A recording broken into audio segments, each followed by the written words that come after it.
Supercoach. That's right. Your mate Tropical Jim is back from far north Queensland. I abandoned you for a couple of weeks to the wolves, he says. To be honest, I did great the last 2 weeks comparatively to like the rest of the season. So maybe I'll just move far north Queensland. Why not? Anyway, this is Jim Does Supercoach, looking at AFL at the moment. Had a good couple of weeks before we look. It's Thursday afternoon. We head into round 20 tonight, and there's only a couple of really big things. So quick show today, but I mean, before we dig into it, how did we go in round 19, Jim? Yeah, not bad. 23.79, which is okay. Went up another 2,500 spots. That was the top 5% score for me last week. I was the top 1% score the week prior with 26.30, which has really helped my rank get up into the, what am I, top 6% overall now, 11,116. So still not that great, but a good couple of weeks to build from. Why is that? Well, look, to be honest, it could have even been better this week, but I had the VC, I think, went a bit awry. I had it on Jordan Dawson, who I brought in for the, sadly injured Zach Butters the week prior. And then had the C on Luke Jackson that just didn't quite work out with the 94.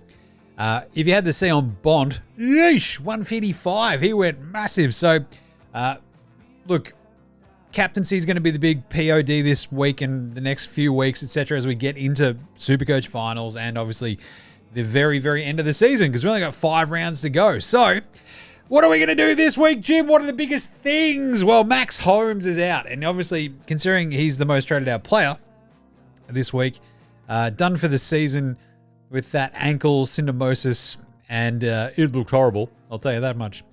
But really, I mean, the biggest sort of thing is like, who are you bringing in for Max Holmes if you've got him? Can you do a switcheroo in the defense mids? I can't, as it turns out, because I've managed to sacrifice all of my maneuverability in the chase for cash and decent players, and yeah, it hasn't gone great. But Max Holmes is obviously the most traded out player this week, like with an absolute bullet. 37,000 trades so far.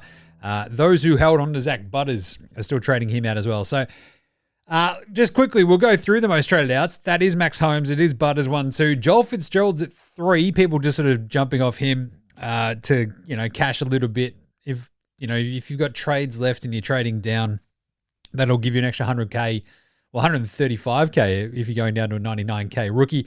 Bailey Dale's another big injury this week too. Expected for finals, but we don't know what's going to go on with him. 552 defender. He's been absolutely tearing it up as well. Only 1,136 players have actually traded him out. Bit of a wait and see, obviously. Toby Green got injured as well. He's out for the foreseeable couple of weeks. He's the 5th most traded out. Marcus Herbert, one of those matured rookies as well. Petrarca, 726 coaches have jumped off the track train. And it makes sense because he stinks at the moment. He's submarining my beloved Suns. It's all going haywire up north. The Suns come down here this week. I'm taking the entire family to the footy for the first time ever as well. The baby squid, he's 3. He hasn't been to a game yet. The older squid, he's come to a couple of games, already this year. He comes with me all the time. The Suns are playing the Blues. My 2 great footy loves. And just watch Truck kill the Blues, I reckon, this week. Hugo Hawker-Hahn. Who's trading him out? He's your only bench cover if you've got him in defense. And Jack Ison and Tanner Bruhn close out the top 10. Don't know why you'd be trading out Tanner Bruhn as well. With all the injuries Geelong have got, I'd be keeping him, and he might be actually a really, really, really decent option right now. Obviously, the most traded ins, a lot of these are going to be in for Max Holmes. It's Callum Mills. It's Wayne Miller up. Bailey Smith, Bazalenka, Lockie Neal, Naz, Bont, Cal Wilkie after his 191 a couple of weeks ago. Love that. Just saying. Isaac Rankin as well. Ollie Greaves from the Hawks, 99K rookie, and Jake Bowie, which is an interesting one as well as a replacement for your man Max Holmes. So, look, with these weeks ahead, 5 more rounds to go. What we always do here on Jim Does Supercoach, we looked at the trade-in, trade-outs. We'll look at the schedule in a second, but really the biggest question is Max Holmes, Bailey Dale, who are we replacing them with, Jim? Who do you like the most? And for me, it's like 3 big, obvious, just blaring names. that you want to bring in. With Max Holmes going down, it sucks. The dude just can't cop a break. He's fantastic, but now we're sort of stuck here going, all right, well, how do we replace him? And it's not very nice. I just don't want to. But anyway, the top two obvious ones really for me. I've already got Lockie Ash. I've already got Naz, right? I don't have Lockie Whitfield, which is interesting. But for me, the three that stand out for me to bring in for Max Holmes are Callum Mills, Wayne Miller, and I mean, the weapon, Johnny Noble, possibly. He's fallen off a cliff of late. He ripped off a 111 last week, but that came off the back of a couple of stinkers. He had, 78 against the Crom, 59 against the Fremantle Dockers, 87, and he had a 103 in there against Collingwood. Again, could carve it up against the Blues down here at Marvel, but still, I think with the obvious sort of like candidates being Callum Mills and Wayne Miller, I mean, the third one for me, you're sort of sitting there going, all right, who do we like in defense? I mean, if you can do the switcheroo, you've got your pick of the mids as well, but I'm stuck with just defenders. You know how much I love Bodie Uland. He hasn't had a great little run of it either, same as Johnny Noble, so it's a bit of a problem for me. I don't mind Jake Bowie. He has been absolutely carving it up for the D's the last few weeks, and at 501k, it's an easy straight swap. He's just ripped off a 133 and a 125. Now, the problem is they came against Richmond and then North. Prior to that, he had 93 against the Hawks down in Tassie and only 78 against the Crom. Prior to that, 106 against Essendon, 77 against Collingwood. His role has changed just a little bit. They play Geelong at the G this week. They go up to take on Gold Coast next week. Freo back down to the G. Adelaide Oval for Port. Dogs at the G. It's not the greatest run home, Melbourne. So this is why I'm probably sticking with Mills and Miller. And I love both of their run homes, right? Luke Parker, he's a little bit too up and down for me at the moment as well. He's another big favourite for folks. He came off a 131, a 122, a 142, a 106, and had a 66 last week against Melbourne. And he'd sort of like, that's kind of the thing with Luke Parker. He'll have these giant spike scores. He'll also have a couple of, absolute stinkers every now and then, which is not much fun. But in terms of the 3-round averages for your defenders, Naz is obviously carving it up. The Saints don't have a great run home either in terms of like at least, ease.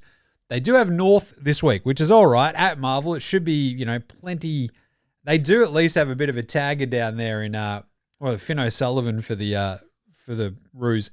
But Naz, Cal Wilkie, they then have like North. They then back it up with Sydney, Carlton, Richmond, Gold Coast. It's not bad, but it's not as easy or at least, as tasty as someone like Sydney's who have GWS and a Derby this week. The Saints at Marvel, then Port Adelaide, Essendon, and North on the run home, which just screams to me, hello, don't mind that. Or the Crom who get Collingwood this week, but then Essendon at Marvel, Richmond at Adelaide Oval. Oh, jeez. But then they finish it out against Freo at Adelaide Oval and then host GWS. So it feels like the Sydney teams have the Sydney has at least the nicest run home here. So Callum Mills is just my pick, I think. The straight swap out for Max Holmes. And it's just, it stinks, but what can you do, right? So Callum Mills, he's got a 3-round average of 118.7. He's been carving it up. And it feels like his role of just sort of doing, the sweeper across half bank, playing in the middle here and there has been really, really handy. He hasn't scored less than 87 since round 6. So, he's on a bit of a run. He's got, 5 straight tons. And, they play GWS this week at NG. Then they got St Kilda at Marvel, Port at the SCG. Love that. And then finishing off with an Essendon and North. Sign me up for Callum Mills to replace Max Holmes. But the rest of your teams this week, what are we looking at? We've got Adelaide Collingwood tonight. This is if you bring in Miller. I love this for Jordan Dawson and Nick Dacos. If you've got Josh Dacos, I don't mind this as well. Rankin's found a nice little vein of form as well. He's been playing a lot in the middle. It's just been very, very solid if you've got him in your forward line like me. 120 last week. Love that. Friday night, we've got Melbourne and Geelong and Freo West Coast. A couple of really great games. You've got the Western Derby. The Derby? Can never remember which one's which. But Melbourne, look, this is a really, really fun one for the Ds. A battered Geelong. Bailey Smith should go off his head. No Max Holmes. And as I said, Tanner Bruhn, if you've got him in your team still from the start of the season, May as well keep him at this point. The Ds, we'd really, really, really like a Cozzy spike game. We had 126 last week, which is fantastic. Love that. Just want to keep it going. Freo against West Coast. Luke Jackson's probably going to cop my vice captaincy this week. Don't mind that against the Eagles. So let's go Freo. Luke Jackson could go off his absolute nut in that game. There you go. Carlton Gold Coast on Saturday. Sam Walsh has been really, really, really good. 122. Oh, Caleb Sarong for Freo as well. Ripped off 130, which was very nice for those who have kept the faith, like me, which is now 3 straight tons for Caleb Sarong. Caleb Sarong. 103, 104, 130. And now he has a West Coast Dogs, D's, Crom, Blues run home. Don't mind it for Caleb Sarong. He's just sitting there in my mid-8 spot, so that's all right, you know? Anyway, so Carlton Gold Coast. Track could hopefully go off his head. Johnny Noble, Bodie Euland, Matt Rowell, Took Miller. The Blues, look, all that contested ball, it means there should be plenty of Supercoach points up for grabs. Same with Cripps, Sam Walsh, Hewitt. Look, he's carrying an injury. I'd probably see clear of him at the moment. Hawthorn, Essendon, a line in the sand. Will Day, look, if you jumped on him when you did, yeah, he missed last week. That's the Will Day experience. I just can't trust it. Archie Roberts has come back as well. But the thing is, if you jumped off him when I did, it's probably okay. He's had a bit of a slow return. Not too many big scores. We've got GWS Sydney. That's a really fun one as well. If you've got Clary, if you've got Goulden, I've got Heaney. I'm hoping for a big Heaney and Grundy game because I'll need that, I reckon. And Callum Mills obviously comes into my team as well. For GWS, you think about the likes of Lockie Ash, Lockie Whitfield. They really, really need to bounce back after that disastrous loss to Essendon last week, don't they? So I expect some pretty big games from the GWS cadre of midfielders. Dogs Richmond. That's why the C for me is going on Bont this week because the Tigers stink. This should be an absolute out-and-out belting from the Dogs, and 155 from Bont last week means that he is absolutely rip-raring, ready to go. As long as he gets named, just fingers crossed. Ed Richards, obviously, as well, has been carving it. Not too bad there. Tigers, look, if you've got any of them, good on you. You then have, on Sunday, we've only got the 2 games. We've got Brisbane versus Port. Lockie Neal and Will Ashcroft have been off their head, so if you've got them in your team, good on you. I've got Lockie Neal. I've had him from the very start of the season, just like one of those ones where you're like, he should be fine all season, and he's been fine all season. He's actually had a couple of big scores the last 2 weeks, which is why I've risen up those ranks, I reckon. The 153 and the 135 the last 2 weeks. Love that from him. And now has another pretty decent chance at home at the Gabba against Port Adelaide to put up a massive score. And then Port, look, they get Jason Horne-Francis back. He comes off my bench. I would also like to thank last week. I reckon a big reason why I did okay. I got 100 from Campbell Lake, replacing Jason Horne-Francis off my bench. How good was that? The young fella goes absolutely bang from nowhere. That was awesome. So thank you, Campbell Lake. Tip of the hat to the saviour of the week. In comes the horny one as well. And yeah, no butters. So expect a lot from Horne-Francis this week, I reckon, too. And then we finish up with North and the Saints. So this is Cherry and Sheasel. Luke Parker up against Naz, Cal Wilkie. Should be a really interesting game, actually, because this is one that'll have huge ramifications for the number 10 spot on the ladder and also in our Supercoach hearts. So how will Cherry go up against Rowan Marshall? I don't know, but it should be a pretty fun matchup. Cherry should actually go pretty okay. But yeah, anyway, so I reckon my captain's vice captain stuff this week, I actually don't mind having Cherry at the very end against the Saints if you want to throw the C on him and like throw the VC on Bont. But I think Luke Jackson up against the Eagles, look, it's just a little bit too tasty. He's gone 125, 123, 165 against the Eagles the last 3 times they've played. Just saying, don't mind that. And the Dogs against Richmond, the Bont ripped off 177 against them last year, 135, 122. So they're my 2 clear-cut favourites for VC and C this week.